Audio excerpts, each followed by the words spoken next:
There's been a buzz about the decision, directive, or policy reportedly announced by the Minister of Education, Prof. TAHIR, MAMMAN, which restricts people less than 18 years from either writing the secondary school certificate examination or being admitted into tertiary schools, particularly universities. Now, let's take it back. In the 1980, 1990s, JAMB admission policy stated 16 years of age as the minimum age of admission, but it may seem as though there is lack of fidelity to the application of rules. Many underage students have sneaked into the university against the JAMB guidelines. So, now, can we say this is a failure from the government that willfully and irresponsibly relinquished its duty to implement free compulsory universal education but allowed private entrepreneurs to take over and drive that space? Or parent who wants to brag about their children's academic prowess after they made their children jump classes, get double promotions, write examinations earlier than they should, or due to the economic hardship, or how gifted their child is. Anyways, this will be our discussion center for today, and still with me in the studio is Mr. UCHE CHIFUMNAYA EBIE. Thank you for staying with us, sir. Thank you very much. Yes, sir. And to our online guest, Dr. JEROH and Professor Emeritus OLUGBEMIRO JEGEDE. And thank you, sirs, for staying with us. Now, before I would like to pinpoint some of the trending issues. Federal government to enforce 18-year age limit for WAEC and NECO, and we have on fake admission. Okay, we have JAMB covering 21 admission seekers with fake results. And also, they've been back and forth on the fake degrees. That's Uganda, Kenya demand Nigerian student verification. We also have the Togo, Benin saga of issuing fake results. So this will be the center of our discussion today. Now, I will start with you, sir. What can you say about the universities in Togo, Benin Republic, and Cotonou that have been blacklisted in Nigeria by the federal government, and what is your take on that? Okay. When you look at the story and you read the story, you understand that the federal government discovered that most of the university degrees that were obtained from these blacklisted universities were either fake or they were offering courses that weren't accredited. So I feel this is like Africa trying to expose themselves to the whole world, to show the whole world how crafty we can be. So in my opinion, I feel the people that went into such schools to obtain degrees, either they did it on the ground of pretense and or for the sole purpose to defraud. And if that be the case, I feel the federal government, they are doing the right thing, trying to fish out these people out of our system. Again, I also feel it's a thing of negligence that every Nigerian should be aware of. For you to go into an international school and you pick up a course and your university pick up a course and you didn't bother to do a background check to check if these universities were actually accredited. I feel it's a big time negligence in my own opinion. And because the Minister of Education, he said some days back that there are still people who have obtained fake degrees from unapproved university who are still working in our system. If we have such people working in our system, it therefore means we have unprofessional in our system, because we are not sure, since these universities are not accredited, we are not sure that they were taught by professionals. We are not sure that they went through the right curriculum pathway that a professional should go through. So I commend the Ministry of Education. They are doing a great job trying to fish out these people out of our system. It's a good one. Thank you. All right. Thank you, sir. I would like to ask Professor Emeritus OLUGBEMIRO JEGEDE. He's a Vice Chancellor of National Open University. Former Vice Chancellor Foundation. And sir, I would like to, I know you've seen the trending stories and about this fake certificate, or Nigerians obtaining, going to Togo, the likes of Togo, Cotonou, Benin, to get this certificate in cases of 6 months, 3 months, thereabout. What is your take on this, and what do you think is the way forward from here?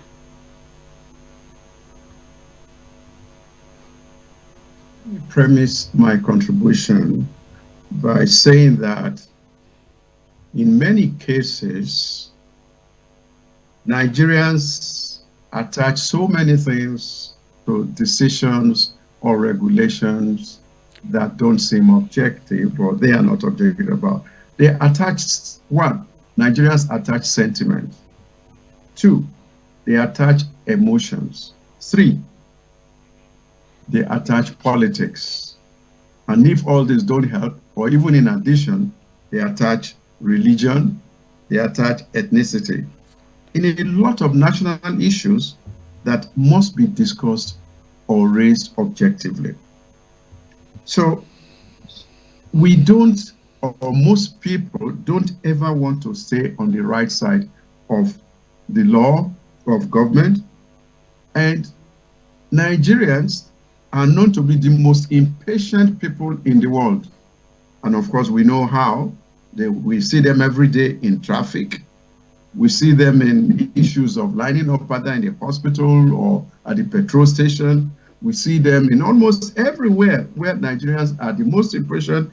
They don't want to queue. They don't want to follow regulations or tradition or whatever. You just stay in a shop. Go to a shop to buy something.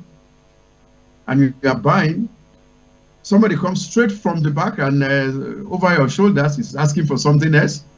Another one is coming on there. So you really don't know what's happening. And the person serving you gets confused, or then decide to use his or her discretion to do that. And that is kind of happening in Nigeria in many ways. And that has affected our education. So with the specific case of Benin Republic and Togo, or Togo Republic, and the issue of fake certificates and registration, we are told that in Benin Republic,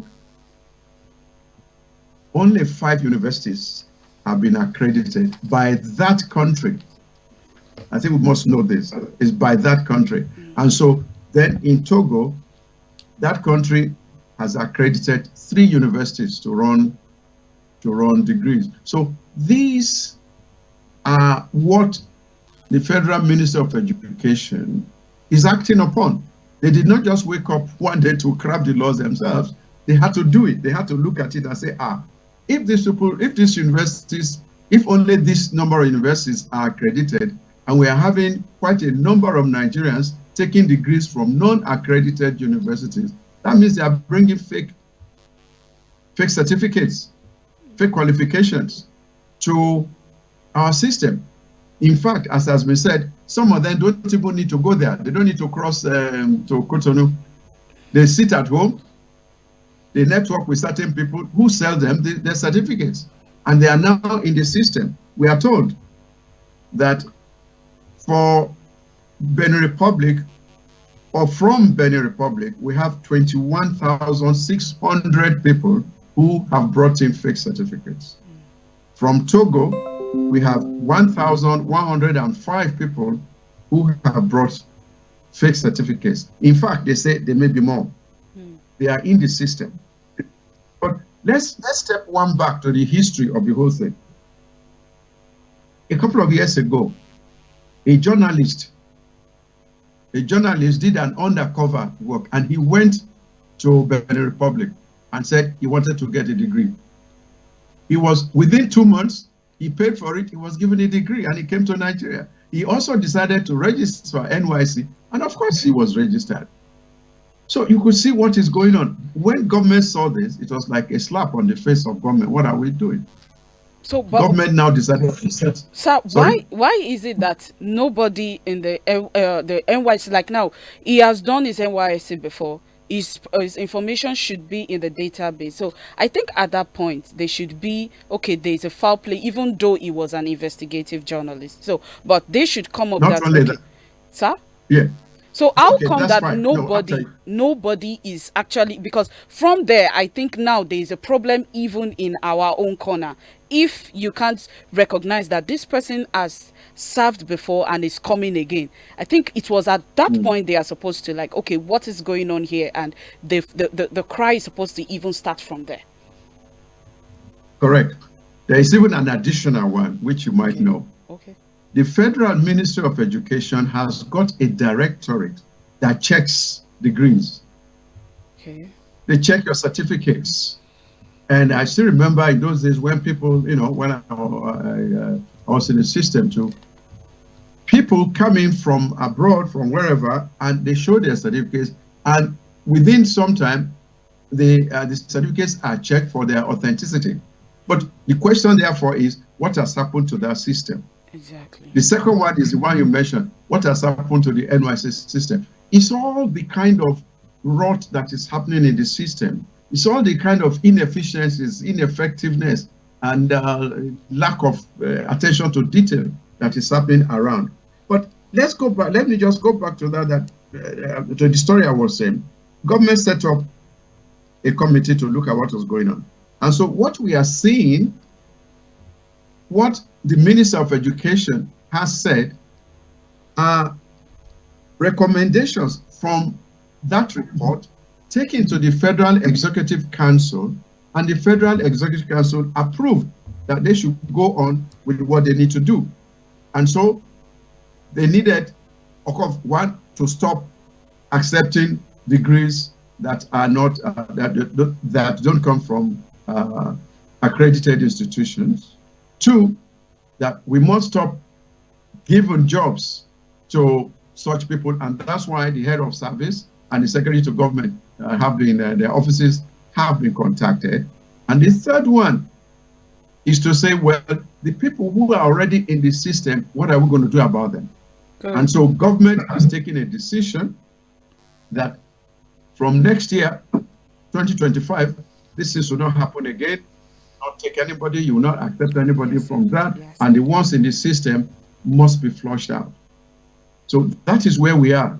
And of course, we expect the outcry, we expect the uproar from parents who, in the first instance, although we don't have the correct figures, but I suspect that 75% of these problems have been brought upon the country by parents who are so anxious to get their children into school and to come up, you know, to get a degree and come and work. They do anything. The second aspect, of course, is that it might be cheaper on the long run, in both time and money, to send the children across there. But of course, when you look at it, sometimes you will have to look for foreign exchange, which you might have to do all sorts of things. You know, they bribe the system everywhere. Everywhere is just corruption. You bribe all through. Even these days, when somebody greets you, you have to think twice. Because somebody might be, as soon as he greets you, you know the tone, he's asking for money. So we have to be very, this is what is happening. But let me say one thing. I don't think it is fair for the public to be criticizing the minister for just trying to enforce certain regulations. Even the case of admitting people under 18 into the universities, we have, right from some time ago, we have had the system telling us what we should do, what we shouldn't do. Okay, for example. Sir, okay, sorry, I want to just ask this. Just add this one. Okay, okay. Just add, it's tilting towards what you want to say. I want you to just answer it together. For those who may look at, who may check, you will find that the National policy on education, which was started in 1977 and has been revised 6 times, has it at the preface section, Roman figure page 3 of that national policy on education, that says that stipulates that you must have gone through the lower level education up to age 17, 18 before you take your exams, WAEC, and this. So it's already there since 1977. So the minister is only trying to enforce it. And of course, the minister, as you know, is not only a professor, he's a lawyer, he's a son, and so the learned still cannot sit there and watch us flouting the rules. Somebody is going to ask him the question. If other people who were not lawyers had come in and looked at it, what are you doing about it? And I think that is why he decided that, look, as a lawyer, he must do the right thing. And the right thing is to take certain decisions, or the decisions that government has taken. And in fact, it's not just him now taking the decision, it is the Federal Executive Council taking the decision. He only conveyed to us the decision of government. All right, thank you, sir. I think you've partially answered what I was about to say, because it may seem as though parents feel, or parents, they assume that there is no minimum age for entry into secondary school before now. But like you said, it was already enacted since the 70s. So, and if we have a minimum age entry, how has it been implemented? How has it been implemented towards this? And why is it more like a breaking news to so many people right now? It has not been implemented because of several reasons. Okay. One, like I said, Nigerians are very impatient people, and they like to flout the laws. Nigeria are so they so enjoy flouting the laws, driving against traffic or doing whatever you think about. That's number one. Number two, the system, our system is such that we can easily enact laws with fantastic, flowery languages, but we never have in place the system to enforce it, to check it. Abuja is a good example, and you know it. How many people do you see every day driving against traffic, on red lights, running red lights? Yes. We see them almost every time I go on the road. I will see nothing less. Before I get from my office to the house, I will see nothing less than 5, 6, 7 people going across the red line, and nobody enforces it. And so when there is when the system is not enforcing the decisions, the system is collapsed. The second reason is that people now worship money than anything else.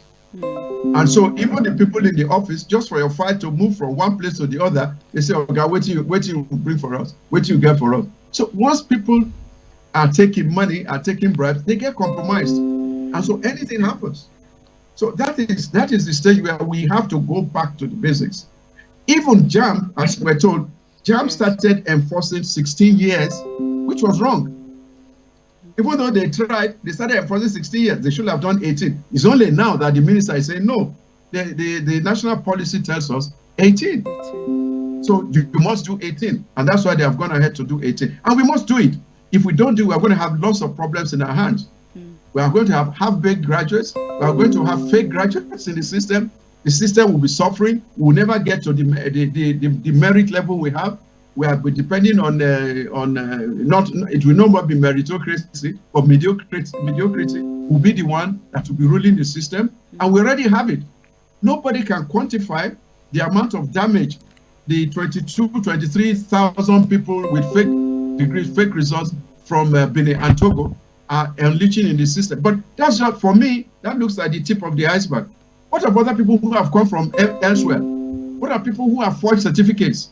What are people who may have come from Europe or anywhere in the world, or East Asia, anywhere, and come into the system and said they have gotten certificates and nobody has been able to check?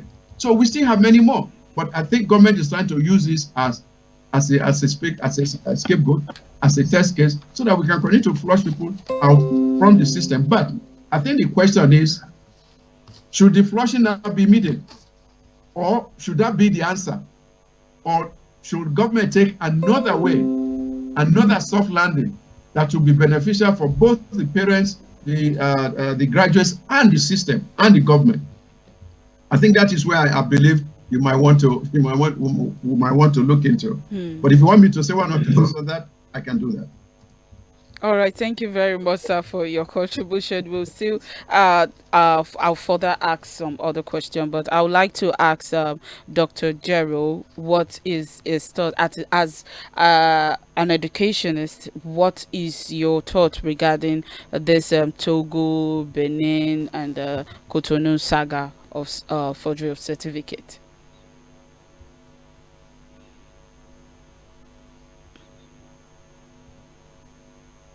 That question. In the palace of the academia, when the prof has spoken, who am I to speak or spark? I want to appreciate our revered Prof Emeritus. I've heard so much about him. It's an honor and privilege to be with him on the same set. He has said all about the Togo Benin Republic issue, so I don't think I have any capacity to delve there. He has also told us, because as educationists, we speak to research, we speak to empirical data. We don't just talk by sentiment. He has, said it all. The only thing I want to chip in is this. I think where the challenge came up was at the point when the Ministry of Education made the entry point for JS1 to be 10 years. And so by the time you take that calculation of 10 to 6, that is 16 years. I know Unilag, for quite some time now, if you are not up to 16 years, no matter how you are, no matter who you are, you get the highest cutoff, you will not be given admission. Neither will admission be deferred. It is one way of a punitive measure, which is very good, and I support that. Now, the records have been there, but I think what we, like my revered prof said, we lack patience, we are full with sentiments, we are full with emotions, so there's no emotion to this. Because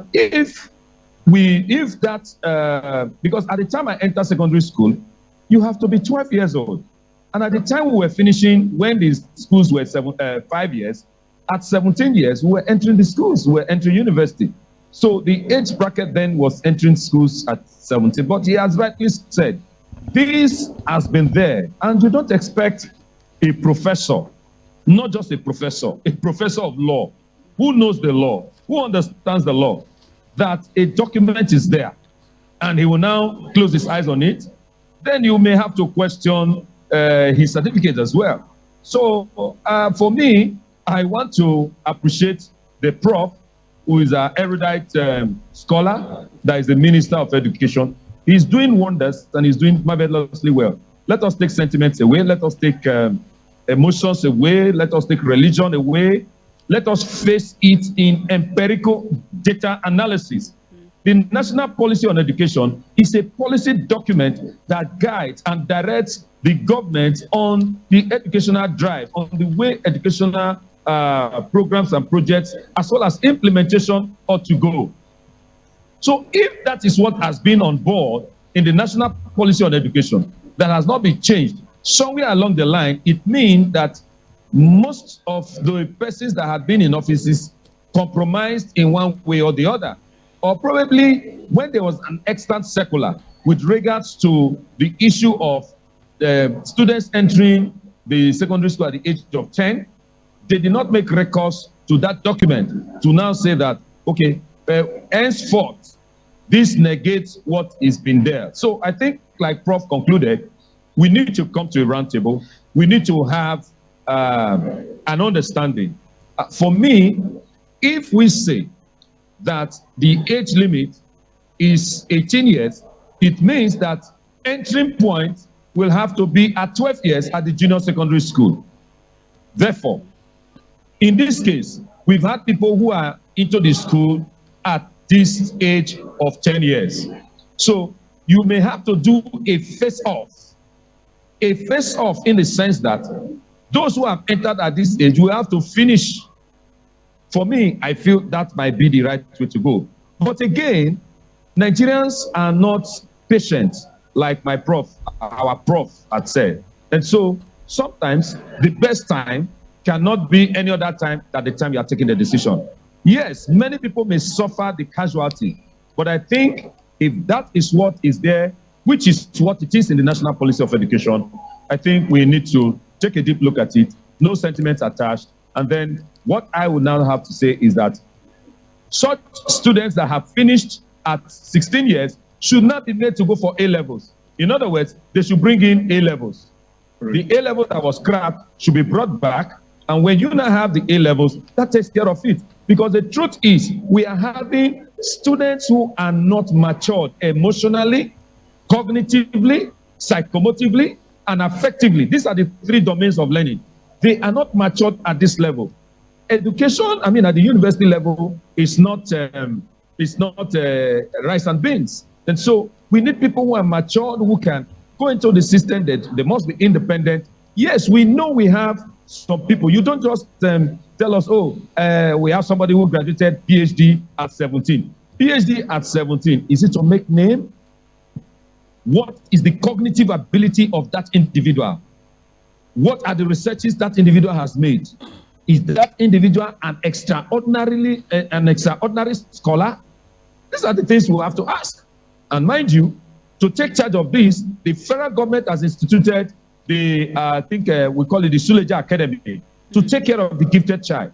That is not to say that the government is not appreciative of the gifted children. They are appreciative. And so, for me to marry this situation, we may need to bring back the A-levels, which will now help to ground the children more.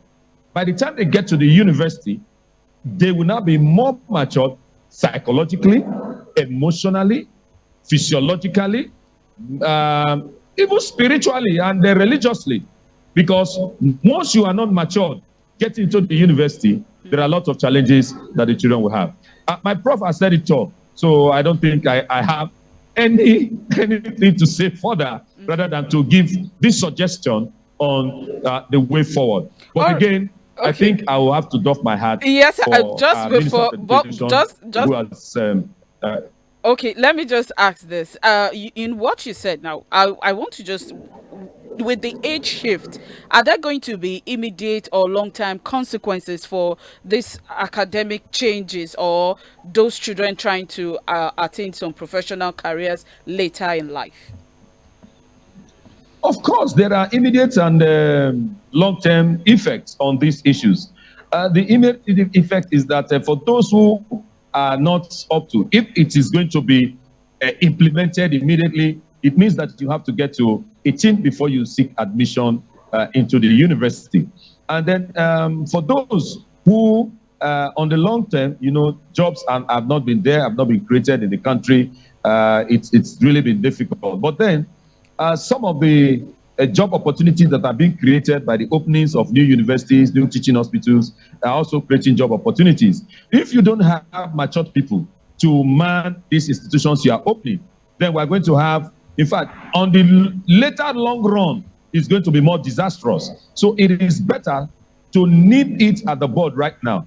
The only thing I said that I will add is that while I may appeal to the Honorable Minister to say, okay, yes, this is the implementation, but not that they should stop writing WAEC, but that once you are not 18, there is IGMB, there is JUPEC program, and probably the advanced or A-level should be brought back so that 2 years can be used to remedy whatever issues emotionally, psychologically, that may not be attained by those children. And of course, by the time they get to the university, they'll be more matured. And that's my take on that. Thank you very much. Thank you very much, Dr. JEROH, for that. Now, to our studio guest, as a teacher who teaches British curriculum, what is your thought about this?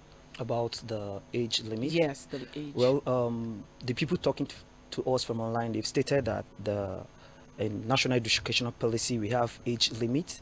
But I would like to read out something from WAEC website. That is the mission statement of WAEC. Okay. The mission statement of WAEC states that to remain Africa's foremost examining body, providing qualitative and reliable educational assessment, encouraging academic and moral excellence. I think I want to pick out two sentences there. Okay. It said WAEC is seeking, the mission of WAEC is to be a body that provides a reliable educational assessment.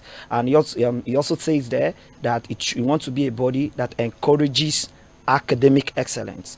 I want to bring to our notice again that in educational sector there are two different kinds of age.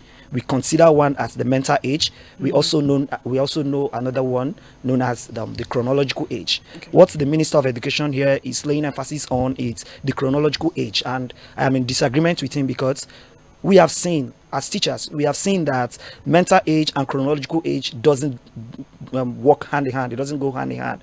Our guest online said we have some people who get admitted into university and somehow they are not matured. My question is, does maturity comes with age? And you will tell me outrightly no, maturity does not come with age.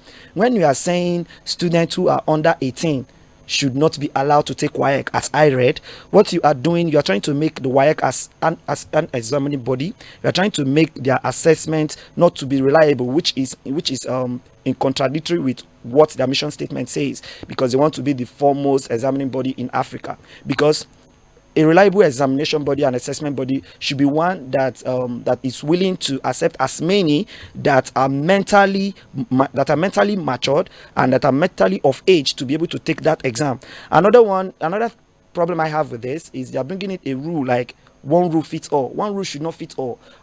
Dr. there mentioned Dr. that. JEROH. Yeah, Dr. JEROH mentioned that they are gifted children. Yes, they are gifted children. If you work with teenagers, you discover that you can have a child of 14 years old who thinks like a child or who thinks like a young adult of 20. So in such a case, if you're saying because this child is not up to 18, this child should not be allowed to write WAEC, it's a big problem. I don't think it's in order. Another thing is, if you look at the teenage world in Nigeria, the teenage world is faced with many vices. We are faced with drugs, we are faced with cybercrime, the list goes on. Now, what are you going to do? Within the period, these people will not be allowed to write exam. Let's say a child of 16 years old finishes secondary school. This child cannot write WAEC because this child, it's not up to 18. And let's say this child, it's a smart child. What do you think that child will be doing within the 2 years he has to wait until he gets to 18? I think that's where Dr. JEROH pointed out some A-levels. Beautiful. But the Minister of Education haven't told us that. So I feel even if they want to implement this, I feel they should bring in other policies that can be able to curb some side effects and disadvantages that this can bring to us as Nigerians. Okay, I think to explain that in a layman, like just like the issue of subsidy that just happened, you know, the president just hit the ground and rolled off subsidy and there is no implementation. Beautiful. So the minister coming in on board saying this should be done, it should come up with some of this implementation that is suggested. Yes. Okay, That's so very carry important. on. Okay, so that's what I feel, and I think I've spoke about the mental age thing. See, when we are talking about empirical analysis, my guest is saying that chronological authority is a graph. In every graph, in empirical analysis, there are some points that will fall off the graph. Yes. And those points are the ones you're talking about, those gifted children. Don't forget, it's not a blanket policy that must be this. The ministry has a plan and manner of carrying out their implementation. Like Prof rightly said, the problem with Nigerians is that we are sentimental, we are emotional. Now, what happened to the issue of this 10 years? Do you know that some children who are 10 years didn't finish primary 6? From primary 4, they are pushed into secondary school. I teach in the secondary school. We have a lot of problems. Some of the children are even 9 years. Their parents will ask them to lie that they are 10 years. And we are having challenges. It's not everything we'll talk on air, especially with the girl child education. I'm an advocate of girl child education. There are a lot of things we see, you know. So, my dear, until you get to that research level, you understand what Prof is talking about. All right, Dr. Can I don't make want an to say addition? much about it, but Can I please quickly make an addition? Let him allow finish. my revered Prof to come in on this. Thank you, Prof. Thank you very much. Let me add one or two things to what you have just said. I'm not too sure of what UCHE was trying to say. A chronological versus whatever. Yeah, we know about that. We know about that. But that is why the system has been able to look at everything. They took the average and they gave us the 6334 system and also 6 years before you get in there. That's number one. Number two, for parents and even for us teachers or educationists, ignorance is no excuse in law. We already know it. The national policy has told us what it should be. The constitution has told us what we should do, and we are now saying we want to circumvent it because we don't know. I don't think the WAEC mission or vision that was quoted for us did say that you must come in underage. They didn't say that. So we don't need to rope in WAEC for whatever they didn't say. But let me go ahead to say this. There are, just like Dr. JEROH has said, there are philosophical issues, there are psychological issues, there are developmental cognitive issues, there are legal issues, there are moral and ethical issues for allowing children to be pushed through all the system and then go to the university when they are still breastfeeding or whatever it should be. I don't think that's the right thing to do. In fact, the problems we are having now could be as a result of, and as mentioned by Dr. JEROH, some of the problems we are having today has to do or have to do with the immaturity of the children we have rushed through the system. And so you now even get to a stage where you have JAMB is asking for, is saying the maximum is 400, and you are now saying we can admit people who only 140, which is an abuse of the system, which is telling me that we are ready to produce half-baked people. We're ready to accept all kinds of people into it. I don't think this is right. There are several things we can do, aside from making sure that the decision takes immediate effect, or as has been said by the minister, from 2025, we can bring back the A-level, the high school system. Some of us attended HSC, and we have to thank God and thank the country for that, for giving us that 2 years to mature at the HSC. They have them as basic schools now, or JUPEG or whatever. There's no reason why we cannot. For those who are not yet 18 now, we can ask the schools, the institutions, to set up, an emergency 2 years, whatever it is, for them to mature. That's number one. Number two, for those who came with a degree or fake degrees and they are in the system now, honestly, for 7-8 years, they've already done so much damage to the system that, what are you going to do? You drive them away, they've done the damage. They may even cause more damage while they're out there. So what you can do is to say, we retain you in the system, but you're going to get punished. Your punishment may be we reduce your salary, or we do whatever, and now give you 2 years, 3 years to go through distance a degree course through distance learning at any of the universities or at Open University. You must go through the distance learning or any other way you can get your degree, and you give them 3 years to do that. So once you do that, once you give that, at least we know that once they are in the system, they can relearn or unlearn and relearn what they are supposed to do. Another one you can do is to say that JAMB should, if anybody comes to take the exam and you can fish out, you will have a way of determining their age or ages, don't release the results until they are 18. And JAMB can do that. You see, the problem we have in this country is that we don't have records. Even if we have them, they are bastardized. There's no way you can get the records, good records from schools, from local government, from hospitals, from whatever. If we have had that done, just like we now have the BVM or whatever it is so easy to pick up people. In other parts of the world, you have Finland, Denmark, UK, US, Australia. They have it there. 18 years is not negotiable. But they also have a system whereby if a child is extraordinary, if a child shows the signs of a child prodigy, if a child prodigy or you are an exceptional child, the system takes care of you. I will give you what has been done in Nigeria and give you my own personal experience. One, during the time of Professor Jibril Aminu as minister, he set up Suleja Academy for child prodigy groups and exceptional children. That place was very well equipped, better equipped than any university you can think of at that time. And they were picking few students. There are very few. They didn't have to be everybody. I mean, not everybody, unless you are trying to say that everybody is exceptional. If it is, then we should start going to take our schools at 2 years. But we are not all exceptional, only very, very few. And they are very, very, very few. I need to, so they got them. But where did this spoil? It spoiled because every parent now decided that their own child or children are exceptional.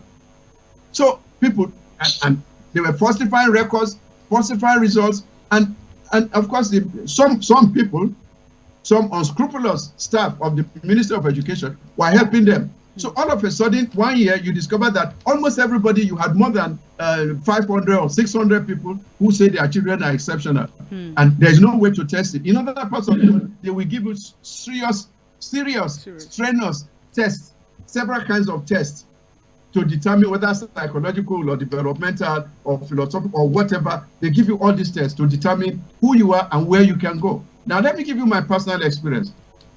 When I went to Australia from 1988, my daughter was only 3 years old. We took her to the primary school, and just by the second day, the teacher called me and the mother aside and said, your child is an exceptional child. She has gone through all this we are teaching. We think she should go 2 years ahead of the system. And I said, oh, so what do we do? She said, well, normally they are expected to go through the system, but that you need to go to the Ministry of Education in Brisbane, that's Australia, for them to determine that. So they spent more than 2 weeks giving her tests. And the girl went through all the tests. There was nowhere she got less than 80%. So there was a big report already sent to the minister in Brisbane, that's in Queensland, before we even got there. As soon as we got there, the minister called us in and said, well, we have looked at this, we have looked at that. We are now moving your daughter 2 years ahead of the system, ahead of the time. And they have already tested that she can suit that place. So you need to go through all these tests rather than everybody coming up, typical Nigerian system. You know, is who you know, as they say. Everybody is gifted. Everybody is there. All of a sudden, that school collapsed. But we can still bring it back, but making sure that having learned all the things there, we can have upright people who can do it. Because, I mean, knowledge is so important. And even the Bible tells us that my people perish because of lack of knowledge. And right from Genesis all through to the end, you'll be seeing places where we are talking about knowledge. Even Adam and Eve, because they had some knowledge, they decided to do certain things that are not right. Knowledge is gone through the Bible in every way, and in any other religious books. So knowledge is important. We must get it. We must process on it. We must use it to develop the world, and that is what is happening around the world. It is not that is making America or even India now or China going to the moon. What have we done?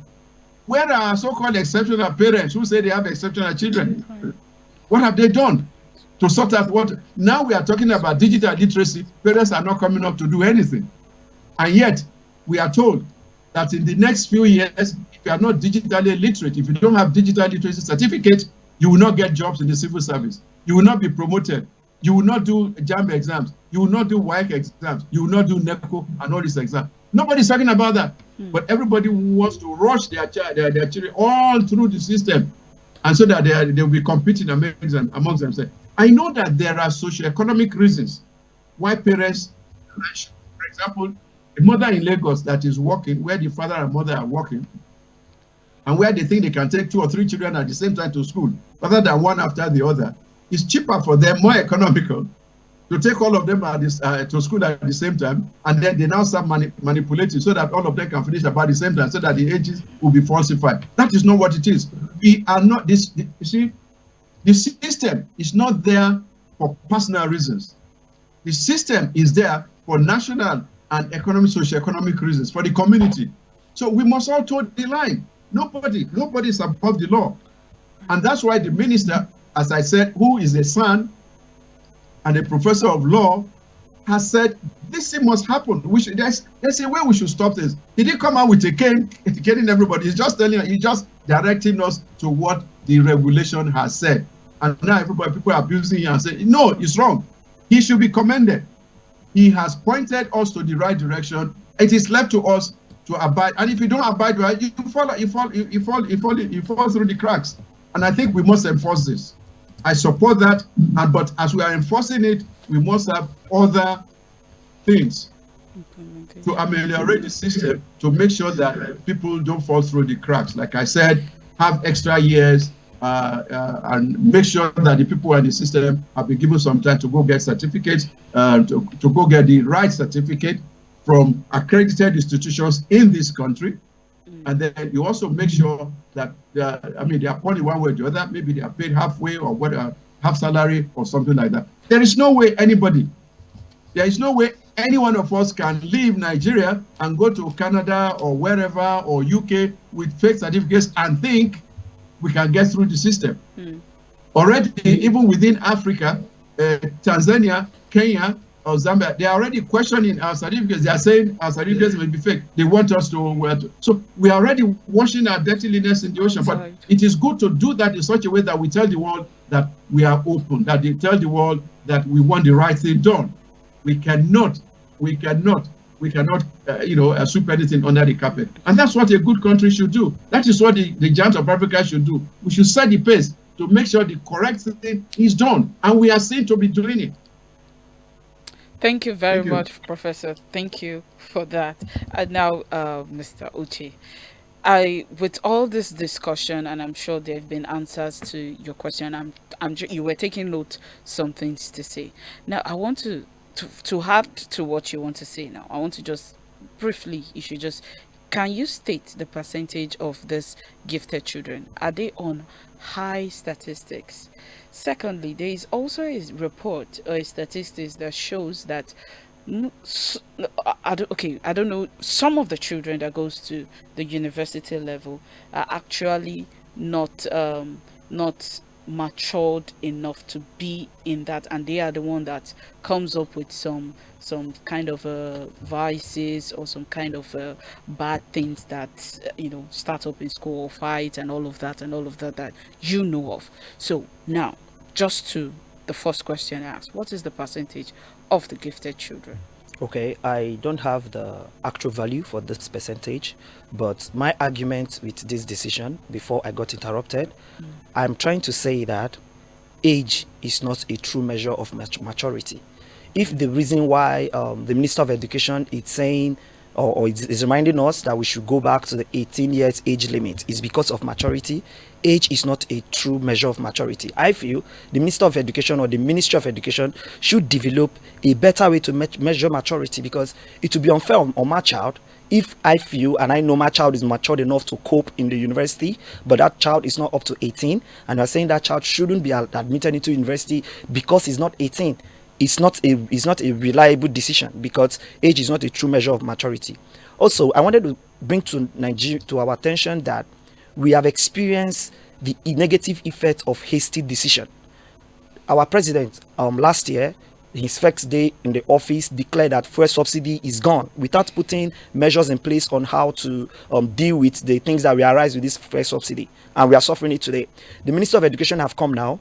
He has told us that he wants JAMB and other universities to enforce this 18 years age limit. But the Minister of Education have not told us categorically crystal clear, what measure they are going to put in place to ensure that our students and our kids, because I'm a teacher, I can't graduate a child out of secondary school and you keep that child at home because he's not 18. You need to tell me as a parent, I'm a local parent too, as far as education is concerned. You need to tell me what measures do you have in place to cater for this child within this period is going to be in place. So I'm not saying it's a wrong thing. What I'm saying is, number one, age is not a true measure of maturity.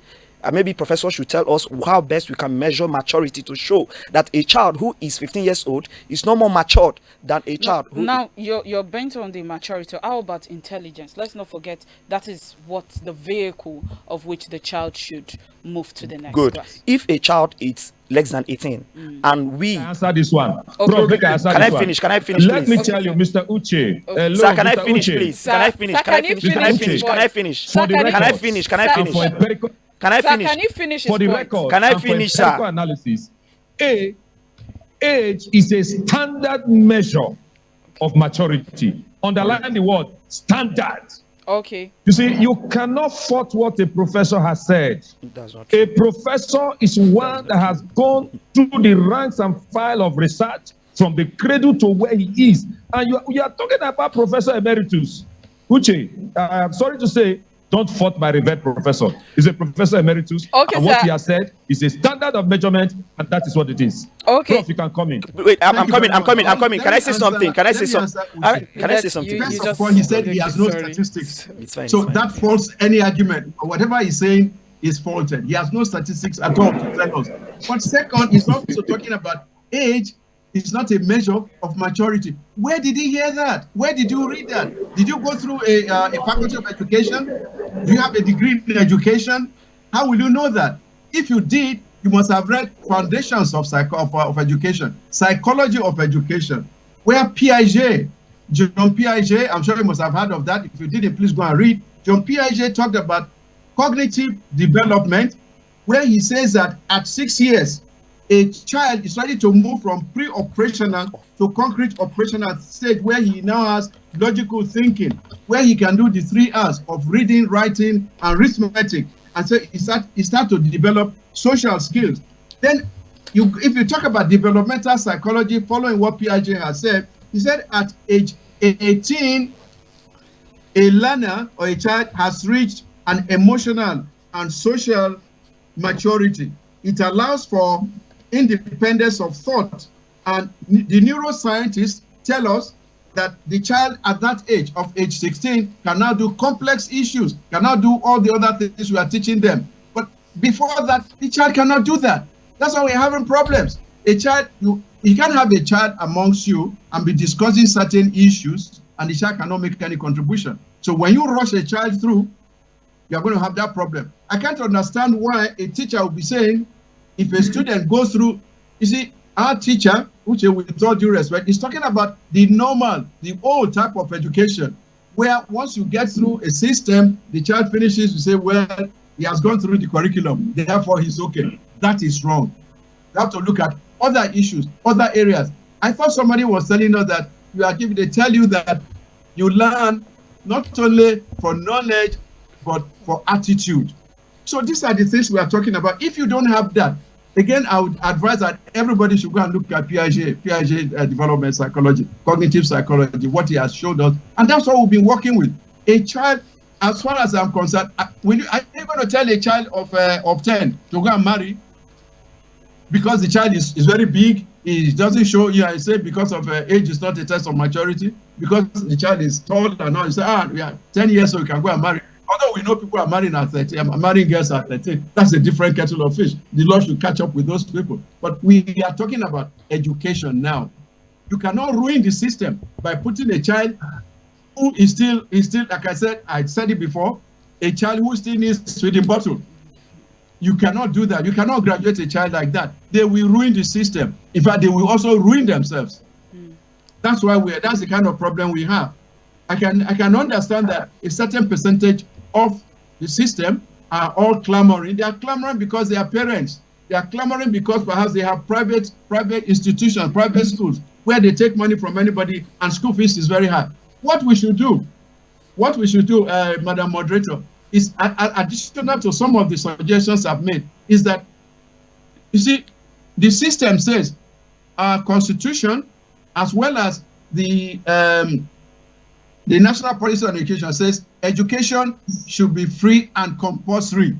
Compulsory is underlined. What we should now do is that for anybody that goes to any school, if you decide to take your child to a private school, government will say, use the benchmark of the normal government school as a bracket. If government spends 80,000 naira on a child at a government school, if a parent decides to go to the private school, give that parent 80,000 or pay to the school 80,000. Let the parent now go and add whatever they want to add to it.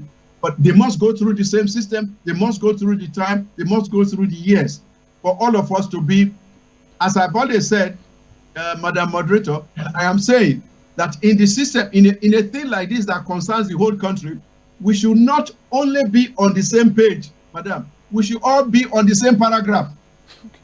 Otherwise, education being the foundation of everything we build, everything will collapse. If education collapses, everything will collapse. You will not get your doctors, you will not get your engineers, you will not get your lawyers. Education is the bedrock. So that is where we should start from. Maybe we should not begin to say what we have not said. Some of the reasons we are having now is that the teachers are not well paid. The teachers are not well paid. Some of them are not well trained. If you are coming to pay students, you must pay the teacher beyond anybody else. Why will I train somebody all of a sudden? He now becomes the general manager in a bank. He's earning, 7 million in a month, and I am the teacher. I'm earning 200,000 in a month. I mean, something is wrong. In Japan, the teacher is the highest paid. He's the one that is revered anywhere in the system. So we should begin to look at that and make sure that our teachers, our system, our infrastructure are well done, that nobody will fault us. When you give the best for the teacher, you will get the very highly intellectual people wanting to go into teaching, even at the primary school level. There's no reason why I cannot put a professor in a primary school and let him earn the salary of a professor and let him do the right thing. There's no reason why the headmaster in the primary school cannot earn as a permanent secretary, so that he's doing the right job and he's being rewarded. When they are not rewarded, they start looking for where they can get this here and there. They start looking for money from the students. They start looking for money from their parents. Actually, we no more call them students, we call them learners. Yeah. So they started asking the learners. Sometimes, even at the university, you see learners who have come back, they went on holidays, summer holidays, and the teacher, the lecturer will be saying, wait till you bring come. Yeah. I mean, you're already compromising your life. Wait till you bring. There were times when students in one of the universities in Nigeria, I don't want to mention the name here for other reasons, they contribute money to buy tires for their teacher, for their lecturer who says, I can't come to lecture today because my car has no tire. So they have to buy tires. Once you do that, you're already compromising yourself. And the system is allowing that to happen. The system should pay the teacher, should pay the lecturer, pay the facilitator, and everybody the best to the best. Once you can do that, then all this issue of having by the side we are doing lessons at the end of school will not arise, because everybody goes through the system, everybody gets the best from the system. But because you don't have that, the teacher, the parent they want to circumvent the law, they want to short circuit, they want to jump, or they want to whatever you call it now, and they now pay all sorts of things, and they are paying a lot. In fact, there are parents in Lagos who pay more for lectures by the side, lessons, than they pay school fees, because they want their children to go to university at age 5. It is wrong, and teachers must be told right from the word go, from a teacher education institute, from a faculty of education, institute of education, that is wrong, and they are the ones who are to enforce the law. If you don't enforce it, nobody else.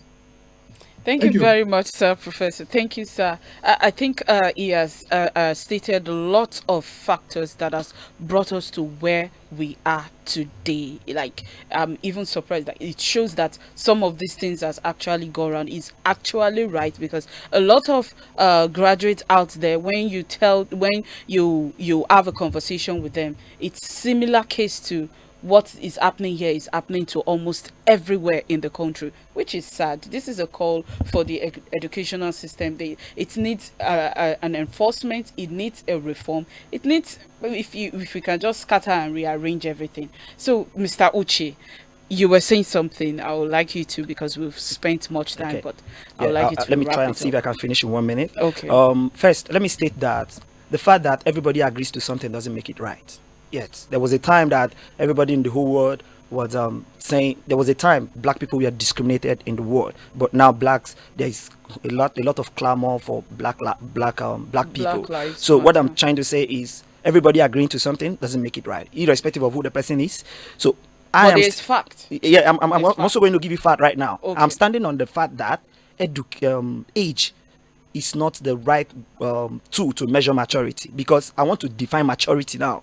Maturity is defined as the ripening of the body organ, because if you're talking about it in education way now, we can say the ripening of the various domains. You're talking about the mental domain, the psychological, the emotional, and all this kind of maturity doesn't necessarily come with age. It doesn't, I mean, but scientifically, age could also be used. No, to that's what I'm saying. It's not a perfect tool. It's not a perfect tool. We should put exception. Those of us who are still teaching, you can see a child who is in year 7, that is equivalent of JSS1, who is more matured emotionally, who is more matured psychologically, even in the way they deal with situations, than someone who is even in XS3.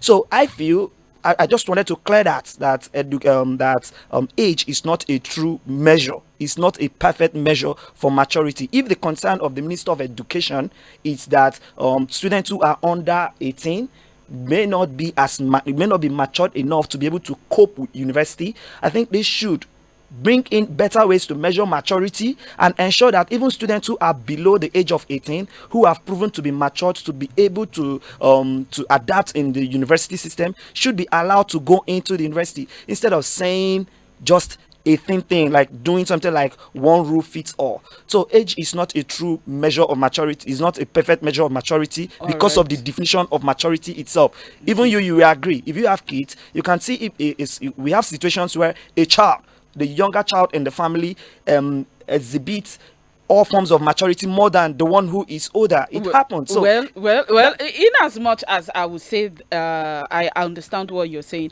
I am also of an agreement of a child should get to a certain age before going to a higher institution. Even if that child proves to be brilliant in academic wise, I still want the child to learn some other things before gaining admission into the higher. That's totally fine with me. But my problem is these children who we are laboring so much to see that they do well in secondary school, they should not leave them idle. No, that is what we're calling for. As far as I'm concerned, I'm not holding those of us here now accountable for to do that. I'm holding the Minister of Education and the Ministry of Education. They should be able to develop things that will keep these people busy, these teenagers busy when they leave university, because teenagers carry a lot of energy. When you leave this energy idle, that they will go into crimes, they will go into other things that will create problems for us. Taking hasty decisions without putting policies in place to ensure that these decisions and these policies do not have a kind of negative effect on us as a nation is something we need to learn and start doing.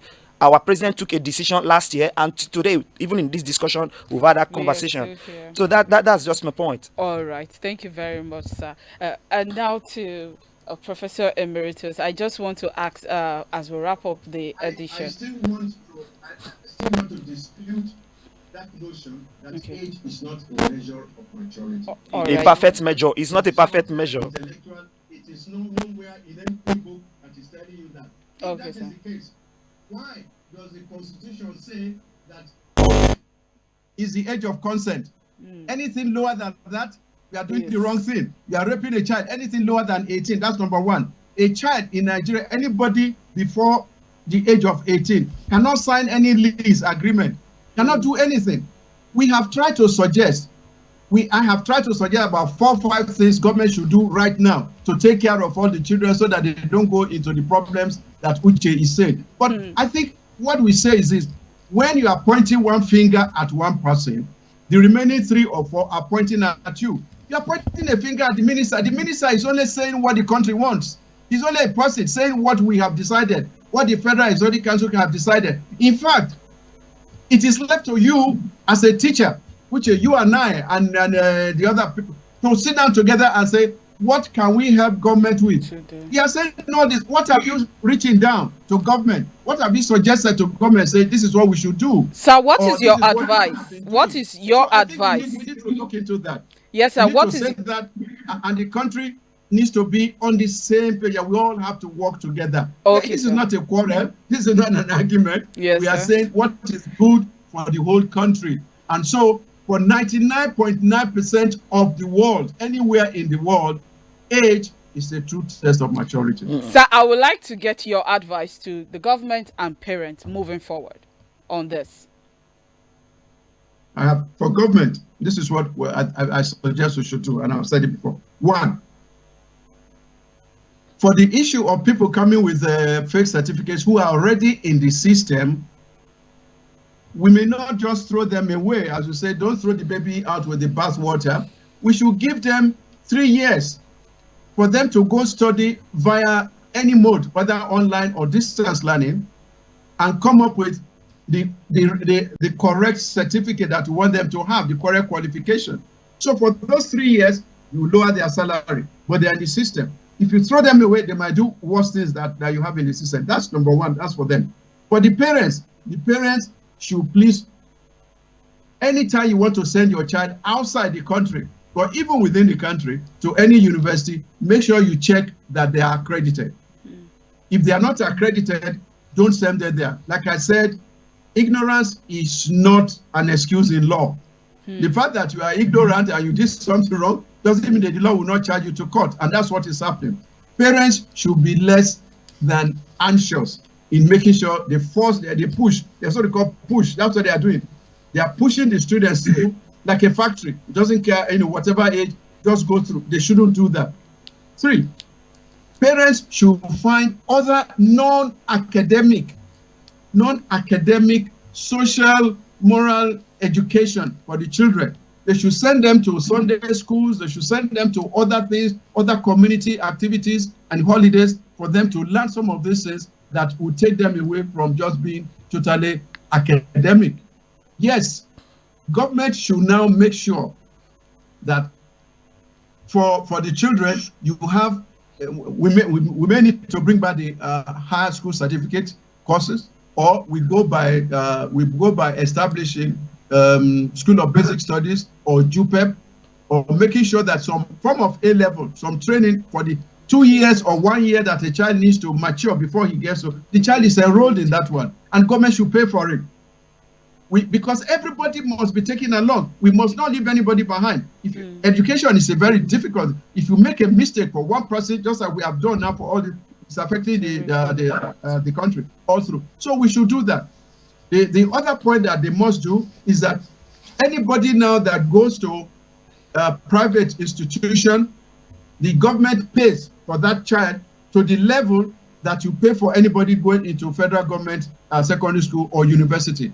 If the parents now want them to go to stay in the private school, they should pay the rest for it, so that everybody is seeing that we are all, there's equity, there's equality in the way we are doing it. And third is that we must respect our teachers. We must retrain our teachers. Our teachers are well behind it. Our teachers are 10 years behind the time in the world. What people are doing now, we must retrain our teachers. We must make sure they follow the rules. We must make sure that they are respected in the community. We must make sure that they are well paid, and teachers must be ready to be part of it. That's why you have Parents Teachers Association in every school. They should work together to. You see, the major clientele, the major issue, common thing, are the children. What do we do for these children? As you go as a parent, please keep your personal needs, your personal anxieties by the side. We are looking for what will happen for everybody, for the country. And I think this is the way we should go. Government must continue to monitor every aspect of the system. And by the way, government should also review the laws of all these educational institutions, whether it is NUC or JAM or wherever, because some of them are either overstepping their bounds or not enforcing the laws as it should be. And when you don't enforce it, everybody will be looking at the Minister of Education. The minister cannot go and do everything to anybody. It's just like the president cannot go to every petrol station. The president who removed the subsidy cannot go to every petrol station and start saying, how much are you selling it? Some people are selling at 1,200, others are selling at 670 or 640. There is a government rule. There is what they shouldn't go below. 670 or 640 is what they are selling in many NNPC stations. Why are the others not selling it that way? Somebody has to enforce it. It's not the president that is doing it. I was at a market the other day and we discovered that the woman just inflated the price more than 10 times. And I said, is it Tinubu that is doing it again? Everything we are also, the greatest problem of Nigeria are the Nigerians themselves. We cheat ourselves, we tell all the lies. And then the next thing is that on Saturday, when you have cheated, you have done all that, you are rushing to the church, falling down and rolling on the floor and praising somebody and doing that. And God will just be like, we just make a mockery of God. God is not a man that he will lie. And you cannot mock him in any way. Let us, just for now, honestly, we know enough. Our children know enough of physics, of chemistry, of whatever. What they need to do the attitudinal lessons. They need the social interaction. What are the skills that we need now? The 21st century skills are how to negotiate with people, how to empathize with people, how to work around, how to work in groups, how to decide to be friends, how to do. Those are the kind of things, problem solving, critical thinking, logical thinking. These are the things that we must put in the curriculum. When you put all these things in the curriculum, you'll not be saying a child should graduate before 18 in the primary school. A lot of things will have been done. Thank you very much, sir. He may even decide he doesn't want to go to university anymore. He will have taught himself a lot of things that will not make him do that. But all of us are struggling. Everybody must go and get a degree. The degree has become so useless. Parents have made nonsense of it. So what are we doing? This is not the country. This is not the level Nigeria of 60. How many years should be by now? By now we should be ahead of India. We should be ahead of Singapore. We should be ahead of Malaysia. But we are not. We are right at the back. And parents are clapping. This is tragedy. Thank you for your inclusive advice. Now I want to ask Dr. JEROH your advice. I know Professor have said it all, but I just want to hear something from you, just for a few seconds at least, if I can.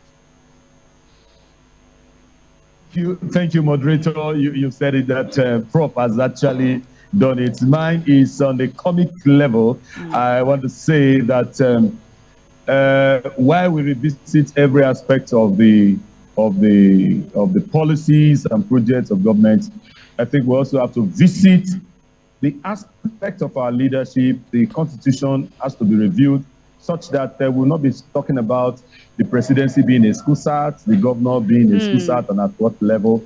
We should also look at a situation where those that should be saddled with responsibility of leadership in this country should also be at a particular level of age, so that when you are across that age, you should forget vying for positions.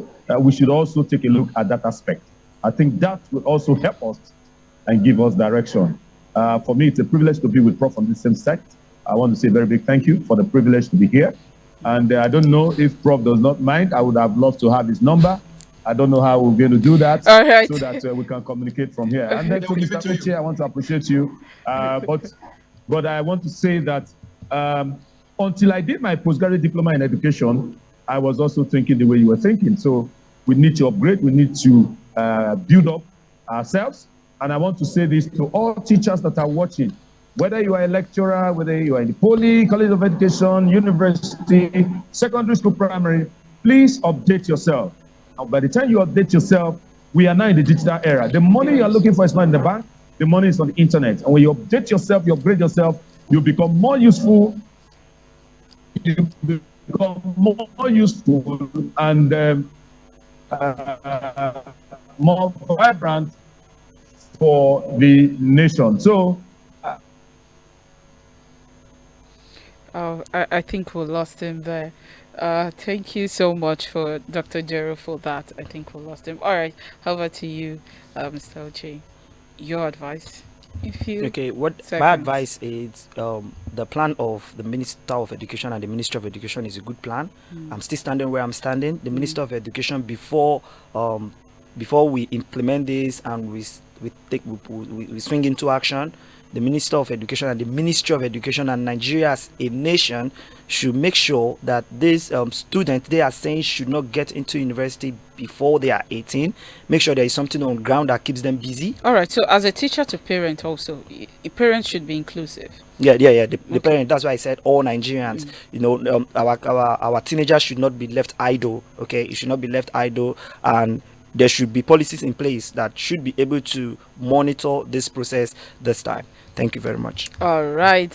We've spent the time engaged in a fruitful discussion on the pivotal role of education in shaping our world. And as we draw to this close, I believe it is essential to reiterate the key points that have emerged to this deliberations. Our educational system needs to be overhauled. It needs to be reformed. There are some enforcement that needs to be taking place. And like our Professor Emeritus said, there needs to be inclusiveness from the parent to the teacher to the ministry and all of that to the government. There needs to be inclusiveness from every aspect. And I want to say a big thank you to our distinguished guests for their robust contribution. I've learned a lot. Thank you for this for your contribution on the show. And to our viewers, I'm saying also thank you for staying with us all through the discussion. I'm sure either you're a parent or a teacher or a student, I'm sure you've learned one or two things from our discussion today. And I'll end with this: by working together, we can build a future where education is accessible, equitable, and transformative. We need more of emotional intelligence build children. We need more of cognitive training. We need more aside the academics. There are other things that we need the children to be built on. So I'll say thank you for staying on the show. Till we come your way, same time, same station tomorrow. Goodbye.